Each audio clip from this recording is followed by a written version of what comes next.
Rehoboth ஊழியங்கள் வழங்கும் தினம் ஒரு நல்வார்த்தை.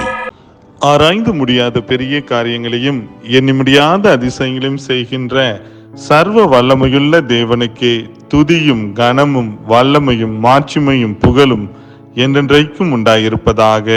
ஆமேன்.